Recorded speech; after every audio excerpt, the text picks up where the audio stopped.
Hi friends, welcome to IAS APSC TSPC lectures. అయితే ఈరోజు ఈ వీడియో అనేది ఒక స్పెషల్ వీడియో. ఎందుకంటే కొంతమంది ఎస్ఎస్సికి ప్రిపేర్ అవుతున్నారు, దాంతోపాటు కొంతమంది రైల్వేస్కి ప్రిపేర్ అవుతున్నారు. సో కమింగ్ ఎగ్జామ్స్ ఇవి ఎక్కువగా కనిపిస్తున్నాయి, ఎక్కువ వేకెన్సీస్ కూడా కనిపిస్తున్నాయి. అయితే ఎక్కువ మంది రిక్వెస్ట్ చేశారు కొన్ని జీకే టాపిక్స్ని ఎలా ఈజీగా గుర్తుపెట్టుకోవాలని. అయితే వీడియో అందరికీ హెల్ప్ అవుతుంది, ఎవరైతే సివిల్స్ ప్రిపేర్ అవుతున్నా సరే, లేకపోతే గ్రూప్ 1 గ్రూప్ 2 ప్రిపేర్ అవుతున్నా సరే, వాళ్ళకి కూడా ఈ వీడియో అనేది హెల్ప్ అవుతుంది. ఎందుకంటే దీంట్లో కొన్ని లెర్నింగ్ స్ట్రాటజీస్ అనేది మీకు ఇంతకుముందు చెప్పాను, ఆల్రెడీ షేర్ చేస్తానని. ఈ పర్టికులర్ టెక్నిక్ ఏంటనేది ఒక స్టోరీ బిల్డింగ్ టెక్నిక్, దాంతోపాటు విజువల్ నిమోనిక్ టెక్నిక్ అనేది ఈ వీడియోలో మీకు షేర్ చేయడం జరుగుతుంది. సో ఇన్ కేస్ ఎవరైనా ఎస్ఎస్సి కానీ ఆర్ఆర్బి కానీ ప్రిపేర్ అయితే ఈ టాపిక్ అనేది కొంచెం ఇంపార్టెంట్. ఎందుకంటే కొన్ని కొన్ని ఎగ్జామ్స్లో ఆల్రెడీ దీనికి సంబంధించిన క్వశ్చన్స్ మనకు కనిపిస్తున్నాయి కాంపిటేటివ్ ఎగ్జామ్స్లో. సో టాపిక్లోకి వెళ్తే ఈరోజు స్పెషల్గా మనం చూడబోయేది ఏంటంటే important laboratories and research institutes, వీటిని ఎలా గుర్తుపెట్టుకోవాలి. అయితే ఫస్ట్ ఆ ల్యాబొరేటరీ ఏంటి, అసలు ఇంపార్టెంట్ ల్యాబొరేటరీస్లో ఫస్ట్ చూద్దాం. ఫస్ట్ ఏంటంటే నేషనల్ ఫిజికల్ ల్యాబొరేటరీ. సో ఇది యాక్చువల్గా ఎక్కడుందంటే ఢిల్లీలో ఉంది. జనరల్గా మనం ఏంటంటే అందరం బైహార్ట్ చేస్తాం, ఫిజికల్ ల్యాబొరేటరీ ఎక్కడుందంటే ఢిల్లీ అని. కానీ దీన్ని మనం సింపుల్గా బైహార్ట్ చేయకుండా ఒక డిఫరెంట్ టెక్నిక్ ద్వారా కూడా మనం ఈజీగా గుర్తుపెట్టుకోవచ్చు. బైహార్ట్ చేయడం వల్ల ఏంటంటే ఈరోజు జనరల్ స్టాటిస్టిక్స్ ప్రకారం చూస్తే ఒక సర్వే ప్రకారం ఈరోజు మనం చదివింది 100 పేజెస్ అయితే నెక్స్ట్ డేకి మనం 82 పేజెస్ మర్చిపోతాం.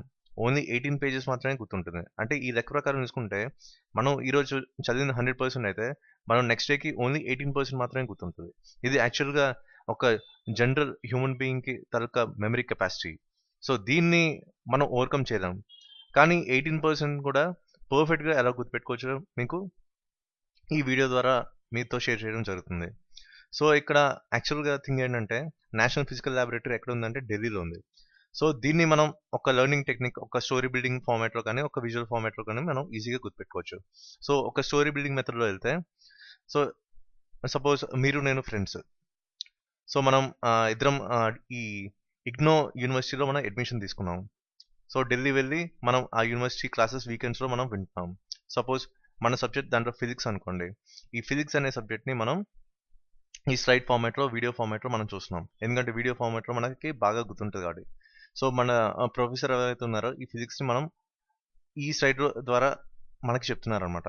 సో ఇదంతా ఎక్కడ జరుగుతుందంటే ఇగ్నో యూనివర్సిటీలో జరుగుతుంది. ఈ ఇగ్నో యూనివర్సిటీ ఎక్కడ ఉంది? ఢిల్లీలో ఉంది.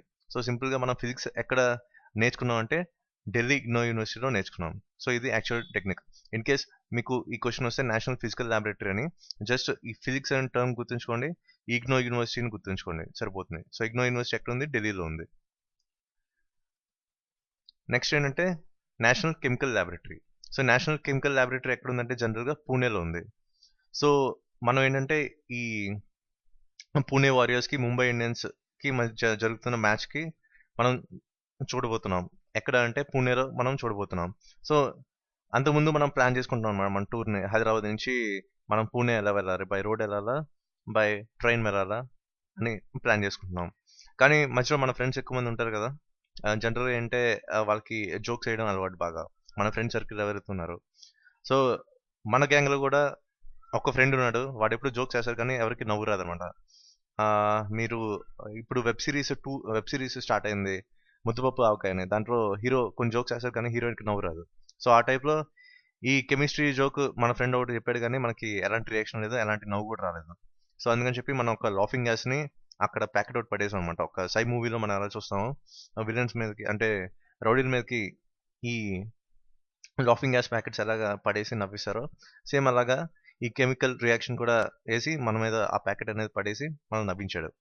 సో ఇది యాక్చువల్గా కెమికల్ ల్యాబొరేటరీ ద్వారా లింక్ స్టోరీ బిల్డింగ్ టెక్నిక్ అనమాట. సో ఇన్ కేస్ మీకు కెమిస్ట్రీ పరంగా అంటే కెమికల్ని మనం కెమిస్ట్రీ అనుకున్నాం. సో ఆ కెమికల్ రియాక్షన్స్ని మనం ఎప్పుడు నేర్చుకున్నాం అంటే ఈ పూణే వారియర్స్ మ్యాచ్ చూడడానికి వెళ్తున్నప్పుడు మనం నేర్చుకున్నాం. సో ఇది actual technique, national chemical laboratory Pune అని గుర్తుపెట్టుకోవడానికి. నెక్స్ట్ ఏంటంటే నేషనల్ ఏరోస్పేస్ ల్యాబొరేటరీ. సో జనరల్గా ఏరోస్పేస్ అంటే మనకి ఏరోనాటిక్స్ గుర్తు రావాలి. సో ఏరోనాటిక్స్ ఎక్కడ ఉంది? హిందుస్థాన్ ఏరోనాటిక్స్ లిమిటెడ్తో మనం కంపేర్ చేసుకుందాం. సో ఈ హిందుస్థాన్ ఏరోనాటిక్స్ లిమిటెడ్ ఎక్కడ ఉంది? బెంగళూరులో ఉంది. సో ఇన్ కేస్ మీకు ఈ నేషనల్ ఏరోస్పేస్ ల్యాబొరేటరీ ఎక్కడ ఉంది అని మీకు క్వశ్చన్ వస్తే బెంగళూరు అని మనం ఆప్షన్ సెలెక్ట్ చేసుకోవాలి. సో ఇది నేషనల్ ఏరోస్పేస్ ల్యాబొరేటరీ ఎక్కడ ఉందంటే బెంగళూరు. దాన్ని మనం దేంతో లింక్ చేసామంటే హిందుస్థాన్ ఏరోనాటిక్స్ లిమిటెడ్తో మనం లింక్ చేసుకున్నాం. నెక్స్ట్ ఏంటంటే నేషనల్ మెటలర్జికల్ ల్యాబొరేటరీ. సో ఇక్కడ యాక్చువల్గా ఈ నేషనల్ మెటలర్జికల్ ల్యాబొరేటరీ ఎక్కడ ఉందంటే జంషెడ్పూర్లో ఉంది. సో ఇది కొంచెం డిఫికల్ట్ ఏరియా అని చెప్పుకోవచ్చు. కానీ ఇక్కడ మనం ట్వీక్ చేస్తే ఇక్కడ మెటలర్జికల్లో మనం మెటల్ తీసుకున్నాం. ఇక్కడ జంషెడ్పూర్లో మనం ఈ షెడ్ అనేది తీసుకున్నాం. సో ఇదేంటి మీకు క్లియర్గా ఐడెంటిఫై చేస్తే ఇది ఒక మెటల్ షెడ్.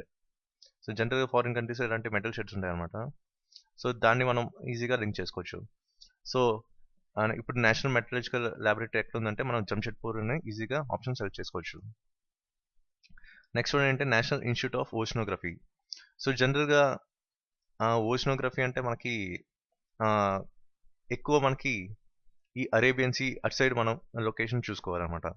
సో ఈ ఓషనోగ్రఫీ గురించి మనం లింక్ చేయాలంటే మనం యాక్చువల్గా ఇది ఎక్కడ ఉందంటే గోవాలో ఉంది. సో ఇన్ కేస్ మీకు గోవాలో హోటల్స్ మీకు ఐడియా ఉంటే ఓషన్ పామ్స్ అనేది ఒక పెద్ద హోటల్ అనమాట. ఒక 4 స్టార్ హోటల్ అనుకుంటా నాకు తెలిసి. సో ఇన్ కేస్ మనకి ఈ గోవా ప్లాన్ చేసుకుంటే, మన గోవా టూర్ ప్లాన్ చేసుకుంటే మనం ఎక్కడ స్టే చేయాలనుకున్నాం, ఈ ఓషన్ పామ్స్ అనే హోటల్లో మనం స్టే చేద్దామని మనం ముందుగానే ప్లాన్ చేసుకుని స్టే జిల్లాలో టికెట్ బుక్ చేసుకున్నాం అనమాట. So national institute of oceanography ఎక్కడ ఉంది? గోవాలో ఉంది. నెక్స్ట్ ఏంటంటే national institute of nutrition. So ఇది యాక్చువల్గా ఈ నేషనల్ ఇన్స్టిట్యూట్ ఆఫ్ న్యూట్రిషన్ ఎక్కడ ఉందంటే హైదరాబాద్లో ఉంది. సో దీన్ని ఎలా మనం గుర్తుపెట్టుకోవాలి? మనం ఇంతకుముందు ఒక 1 year బ్యాక్ మనం టీవీ చూస్తుంటే ఈ యాడ్స్ ఎక్కువ కనిపించేది న్యూట్రీ గెయిన్ అని. సో ఇన్ కేస్ మీరు వెయిట్ కనుక పెరగాలనుకుంటే ఈ న్యూట్రీ గెయిన్ వాడాలని చెప్పేవారు. కానీ ఈ న్యూట్రీ గెయిన్ నుంచి చాలా సైడ్ ఎఫెక్ట్స్ వచ్చినాయి. సో ఇన్ కేస్ మీరు ఈ న్యూట్రీ గెయిన్ ఎక్కడ వాడుతున్నారు, ఈ న్యూట్రీ గెయిన్ కంపెనీ ఎక్కడ ఉందని తెలుసుకోవాలంటే అది హైదరాబాద్లో ఉంది. సో ఇన్ కేస్ మీకు ఇలాగా న్యూట్రీ గెయిన్ ఈ న్యూట్రిషన్ని మనం లింక్ చేసుకోవచ్చు. సో ఇప్పుడు మనం నేషనల్ ఇన్స్టిట్యూట్ ఆఫ్ న్యూట్రిషన్ ఎక్కడ ఉందంటే మనం హైదరాబాద్ అని ఈజీగా లింక్ చేయొచ్చు. నెక్స్ట్ వన్ ఏంటంటే national institute of communicable diseases. So communicable diseases అంటే మనకు తెలుసు అది ఈజీగా స్ప్రెడ్ అవుతుంది అని చెప్పి. కానీ ఈ కమ్యూనికబుల్ తీసేసి మనం ఈ కమ్యూనికేషన్ని రీప్లేస్ చేసుకున్నాం. సో ఇది యాక్చువల్గా ఎక్కడ ఉంది? National institute of communicable diseases అంటే ఢిల్లీలో ఉంది. కానీ మనం దీన్ని మార్చుకొని ఈ ఢిల్లీ స్కూల్ ఆఫ్ కమ్యూనికేషన్లో మనం చాలా వరకు కొన్ని ఎక్స్ట్రా థింగ్స్ నేర్చుకున్నాం. టెక్నికల్గా మాస్ కమ్యూనికేషన్ లాంటివి కూడా ఇక్కడే నేర్చుకున్నానని మనం గుర్తుపెట్టుకోవచ్చు. So national institute of communicable diseases ఎక్కడ ఉంది? ఢిల్లీలో ఉంది. నెక్స్ట్ వన్ ఏంటంటే national institute of mentally handicapped. So ఇది యాక్చువల్గా ఎక్కడ ఉందంటే హైదరాబాద్ ఉంది. సో దీన్ని ఎలా మనం గుర్తుపెట్టుకోవాలి? మనం ఈ లవర్స్ మూవీ చూస్తే ఈ సప్తగిరి ఈ ఎర్రగడ్డ మెంటల్ హాస్పిటల్ ఉంటాడు. కానీ ఆ హీరోయిన్ ఇంప్రెస్ చేయడం కోసం వీడిని బయటికి తీసుకొచ్చి వీడికి చాలా సేవలు చేస్తూ ఉంటాడు అనమాట. సో మనకి ఈ సప్తగిరి క్యారెక్టర్ మనం గుర్తుపెట్టుకుంటే మనం ఈ national institute of mentally handicapped ఎక్కడ ఉందో మనం ఈజీగా గుర్తుపెట్టుకోవచ్చు. సో ఈ మెంటలీ హాస్పిటల్ అంటే మెంటల్ హ్యాండిక్యాప్డ్ ఎవరైతే ఉంటారో మెంటల్ హాస్పిటల్ ఎక్కడ ఉందంటే ఎర్రగడ్డ హాస్పిటల్ ఉంది. సో ఈ ఎర్రగడ్డ హాస్పిటల్ ఎక్కడ ఉందంటే మనకి హైదరాబాద్లో ఉంది. సో ఇన్ కేస్ మీకు national institute of mental handicapped అనే క్వశ్చన్ వస్తే మనం ఈజీగా మనం హైదరాబాద్ అనే పెట్టుకోవచ్చు. నెక్స్ట్ ఇన్స్టిట్యూట్ అంటే national institute of hydrology. So ఇది యాక్చువల్గా ఎక్కడ ఉంది? రూర్కేలో ఉంది. సో ఇన్ కేస్ మన ఇద్దరం ఐఐటికి మనం సెలెక్ట్ అయ్యాం. ఐఐటి జేఈ ఎంట్రన్స్ రాసాం, సెలెక్ట్ అయ్యాం. మనకేంటి ఫస్ట్ ఇయర్లో మనకేం తెలియదు, అంతా కొత్త. సో సడన్గా ఈ హైడ్రాలజీ చాప్టర్ అనేది వచ్చింది. ఈ హైడ్రాలజీ చాప్టర్ మీకు కూడా కొత్త, నాకు కూడా కొత్త. సో మన ఇద్దరు ఏం చేసామంటే హైడ్రాలజీ చాప్టర్ని మనం ఎక్కడ డిస్కస్ చేసుకున్నాం? ఈ ఐఐటి రూర్కే క్యాంపస్లో మనం డిస్కస్ చేసుకున్నాం. సో ఇన్ కేస్ మన సెలెక్షన్ కూడా ఎక్కడైంది, మనం ఏ క్యాంపస్లో ప్లేస్ అయ్యామంటే మనం ఐఐటి రూర్కే అని కూడా చెప్పుకోవచ్చు. సో ఇన్ కేస్ మీకు హైడ్రాలజీ అని వస్తే మనకి ఇమీడియట్గా స్ట్రైక్ అవ్వాల్సిన పాయింట్ ఏంటంటే ఐఐటి రూర్కే. నెక్స్ట్ వన్ ఏంటంటే national institute of rural development. So ఇది యాక్చువల్గా ఎక్కడ ఉందంటే హైదరాబాద్లో ఉంది. సో దీన్ని మనం ఎలా గుర్తుపెట్టుకోవాలి? మీరు శ్రీమంతుడు మూవీ చూస్తుంటే వీళ్ళిద్దరూ అంటే హీరోయిన్ అంటే మహేష్ బాబు చెప్తుంది అనమాట. శృతి హాసన్ చెప్తుంది, మీరు ఏ కోర్స్ చేస్తున్నారంటే రూరల్ డెవలప్మెంట్ కోర్స్ చేస్తున్నాను. ఇమీడియట్గా ఆ నెక్స్ట్ డే మన మహేష్ బాబు అమ్మాయి కోసం రూరల్ డెవలప్మెంట్ కోర్స్ జాయిన్ అవుతాడు. సో ఇది మనకి బెస్ట్ ఎగ్జాంపుల్ అనమాట రూరల్ డెవలప్మెంట్కి. సో ఇది కూడా ఎక్కడ లొకేషన్ ఎక్కడంటే హైదరాబాద్ అయింది. సో ఇన్ కేస్ మీకు national institute of rural development ఎక్కడ అనే క్వశ్చన్ వస్తే అది మనం హైదరాబాద్ అని ఈజీగా పెట్టుకోవచ్చు. నెక్స్ట్ వన్ ఏంటంటే national institute of disaster management. ఇది యాక్చువల్గా ఎక్కడ ఉంది? ఢిల్లీలో ఉంది. సో షార్ట్ ఫామ్లో మనం డిడి అని కూడా మనం గుర్తుపెట్టుకోవచ్చు, లేకపోతే ఢిల్లీ డే డెవిల్స్ అని కూడా గుర్తుపెట్టుకోవచ్చు. సో ఇంకో ఫామ్ ఏంటంటే సపోజ్ ఇక్కడ డిజాస్టర్ ఉంది, సపోజ్ మీరు నేను ఈ యూనివర్సిటీ ఆఫ్ ఢిల్లీలో మనం చదువుతున్నాం. సో సడన్గా మనం క్లాస్ బంక్ చేసి ఈ డిజాస్టర్ మూవీకి మనం వెళ్ళాం. సో ఇది యాక్చువల్గా మనం డిజాస్టర్ మేనేజ్మెంట్ కూడా ఈ ఫామ్లో కూడా మనం గుర్తుపెట్టుకోవచ్చు ఒక స్టోరీ ఫార్మాట్లో. నెక్స్ట్ వన్ ఏంటి సెంట్రల్ ఫ్యూయల్ రీసెర్చ్ ఇన్స్టిట్యూట్. ఇది ఎక్కడ ఉంది యాక్చువల్ అంటే ధాన్బాద్. సో ధాన్బాద్ అంటే మనం ట్రైన్లో వెళ్ళాం అనమాట. బొకారో ఎక్స్ప్రెస్లో మనం ధాన్బాద్ వెళ్ళాం. అక్కడ నుంచి బై కార్ మనం ఈ టాటాకి వెళ్ళాలి. సో సడన్గా మన కార్లో పెట్రోల్ అయిపోయింది, లేకపోతే డీజిల్ అయిపోయింది అంటే ఏంటి అక్కడ మన పొజిషన్, మనకి అక్కడ సిగ్నల్ ఏమని చూపిస్తుంది అంటే అవుట్ ఆఫ్ ఫ్యూల్ అని చూపిస్తుంది. సో ఇక్కడ ఫ్యూల్ ఉంది, ఫ్యూయల్ రీసెర్చ్ ఇన్స్టిట్యూట్ ఎక్కడ ఉందంటే మనం ఇక్కడ ధన్బాద్ అని చెప్పుకున్నాం. సడన్గా మనం వెళ్ళేటప్పుడు మన ఫ్యూల్ కూడా అయిపోయింది. సో ఆ ఫ్యూల్ ఎక్కడ ఆగిపోయిందంటే ఈ ధన్బాద్ ఏరియా దగ్గరలోనే ఆగిపోయింది. On the way to Tata అని మనం గుర్తుపెట్టుకోవచ్చు. సో ఇన్ కేస్ మీకు సెంట్రల్ ఫ్యూయల్ రీసెర్చ్ ఇన్స్టిట్యూట్ అని వస్తే అది ఎక్కడ ఉందంటే ధాన్బాద్లో ఉంది.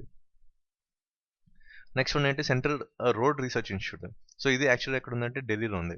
సో రోడ్ రీసెర్చ్ అంటే సింపుల్గా మనం ఇంతకుముందు కేజ్రీవాల్ ఈ ఆడ్ ఈవెన్ రూల్ పెట్టారన్నమాట.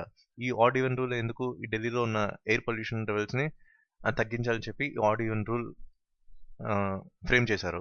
సో ఇది యాక్చువల్గా ఎక్కడ జరిగిందంటే ఢిల్లీలో జరిగింది. సో ఇన్ కేస్ మీకు సెంట్రల్ రోడ్ రీసెర్చ్, సో ఈ రోడ్స్లోనే మనకి ఢిల్లీ రోడ్స్లోనే మనకి ఎక్కువ ఈ ఎయిర్ పొల్యూషన్ కనిపిస్తుంది కాబట్టి కేజ్రీవాల్ ఈ ఆడ్ ఈవెన్ రూల్ ఫామ్లో పెట్టారు. సో ఇన్ కేస్ మీకు ఈ సెంట్రల్ రోడ్ రీసెర్చ్ ఇన్స్టిట్యూట్ ఎక్కడ అంటే మనం ఢిల్లీ అని ఆప్ట్ చేసుకోవాలి. నెక్స్ట్ వన్ ఏంటంటే సెంట్రల్ రైస్ రీసెర్చ్ ఇన్స్టిట్యూట్. ఇది ఎక్కడ ఉందంటే కటక్లో ఉంది. సో రీసెంట్గా మనకి ఈ సిఆర్ఆర్ అంటే central rice research institute recruitment notification పడింది. సో మీరు ఈ జాబ్కి అప్లై చేశారు, ఎగ్జామ్ రాయడానికి మీరు డైరెక్ట్గా కటక్ వెళ్ళారు. సో కటక్లో మీకు ఎక్కడ ఏం దొరకలేదు, సడన్గా ఆకలేసింది. ఎక్కడో ఒక మారుమూల ప్రాంతంలో ఒక దాబాలో జీరా రైస్ మాత్రమే ఉంది. సో అప్పుడు ఈ జీరా రైస్ మీరు ఆర్డర్ చేశారు, తిన్నారు. దాని తర్వాత మళ్ళీ రిఫ్రెష్ అయ్యి మీ హోమ్ టౌన్కి మీరు బయలుదేరారు. సో ఇది ఒక స్టోరీ ఫార్మాట్లో మీరు గుర్తుపెట్టుకోవచ్చు. So in case central rice research institute ఎక్కడ అంటే మనం కటక్ అని పెట్టుకోవచ్చు. నెక్స్ట్ వన్ అంటే central drug research institute. So ఇది యాక్చువల్గా ఎక్కడ ఉందంటే లక్నోలో ఉంది. సో యాక్చువల్గా ఇంతకుముందు కొన్ని ప్రాంక్స్ జరిగినాయి. ఒకసారి ఏంటంటే ఈ డ్రగ్స్ మాఫియా మర్డర్ ప్రాంక్ కూడా చిత్రీకరించారు అనమాట. సో ఈ ప్రాంక్ కనుక మీరు చూస్తే ఈ లొకేషన్, ఈ ప్రాంక్ ఎక్కడ తీసారంటే మనం ఈజీగా ఎలా లింక్ చేసుకోవచ్చు, లక్నోతో లింక్ చేసుకోవచ్చు. So in case drugs mafia murder prank ఈ లక్నో అనే షూటింగ్ స్పాట్లో ఇది చిత్రీకరించారని గుర్తుపెట్టుకుంటే మీరు ఈ డ్రగ్ రీసెర్చ్ ఇన్స్టిట్యూట్ ఎక్కడ ఉందంటే లక్నో అని మనం ఈజీగా ఆన్సర్ చేయొచ్చు.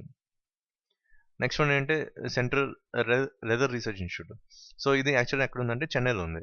సో దీన్ని మనం ఎలా గుర్తుపెట్టుకోవాలి, మీరు ఎక్కువ రవితేజ మూవీస్ చూస్తే ఎక్కువ జాకెట్స్ వేస్తారనమాట. ఈ లెదర్ జాకెట్స్ ఎక్కువ వేస్తారు రవితేజ సాంగ్స్లో కానీ, లేకపోతే కొన్ని మూవీ సీన్స్లో ఈ జాకెట్స్ ఎక్కువ చూస్తాం. సో సడన్గా ఒకరోజు రవితేజ అంటే ధోని ఫ్యాన్. సో ధోనిని కలవడానికి ఈ Chennai super Kings versus Mumbai Indians match చూడడానికి ఒకసారి హైదరాబాద్ నుంచి చెన్నై బయలుదేరారు. సో ఆ టైంలో ఎక్కువ చలి వేస్తుంది అనమాట.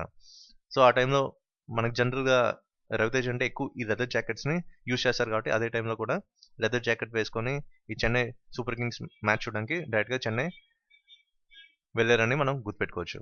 సో ఈ లెదర్ జాకెట్స్ని మనం ఈ కిక్ మూవీలో ఉన్న ఈ జాకెట్తో మనం లింక్ చేసుకొని ఈ డైరెక్ట్గా ఈ చెన్నై సూపర్ కింగ్స్ మ్యాచ్ చూడడానికి వెళ్ళారని మనం గుర్తుపెట్టుకోవచ్చు. నెక్స్ట్ ఫైనల్ ఏంటంటే central mining research institute. So ఇది యాక్చువల్గా ఎక్కడ ఉందంటే ధాన్బాద్లో ఉంది. సో ఇది ఎలా గుర్తుపెట్టుకోవాలి, జనరల్గా మనకి జార్ఖండ్లో ఈ కోల్ మైన్స్ అనేవి బాగా ఫేమస్. సో అందుకని చెప్పి ఈ మైనింగ్ రీసెర్చ్ ఇన్స్టిట్యూట్ కూడా ఈ ధన్బాద్లో పెట్టడం జరిగింది. సో జస్ట్ ఈ కోల్ మైన్స్ని గుర్తుపెట్టుకోండి. ఈ కోల్ మైన్స్ ఎక్కడ ఉన్నాయంటే జార్ఖండ్ ధాన్బాద్లో ఉన్నాయి. సో మనం ఈ కోల్ మైన్స్ని డైరెక్ట్గా ఈ ధాన్బాద్తో మనం లింక్ చేసుకోవచ్చు. సో మైనింగ్ అనేది ఎక్కడంటే ధాన్బాద్. సో ఇంకా మీకు సింపుల్గా చెప్పాలంటే ఎండీని గుర్తుపెట్టుకోండి, లేకపోతే మేనేజింగ్ డైరెక్టర్ని గుర్తుపెట్టుకోండి. సో ఈ మైనింగ్ ఎక్కడ ఉంది, ధాన్బాద్లో ఉందని మనం ఈజీగా గుర్తుపెట్టుకోవచ్చు. సో ఇది యాక్చువల్గా total important research institutes and laboratories. In case మీకు ఇంకా ఈ వీడియో నచ్చినట్లయితే దయచేసి లైక్ చేయండి. And please subscribe to our channel IAS, APPSC, TSPC lectures for more videos on SSC and more GK tricks. Thank you.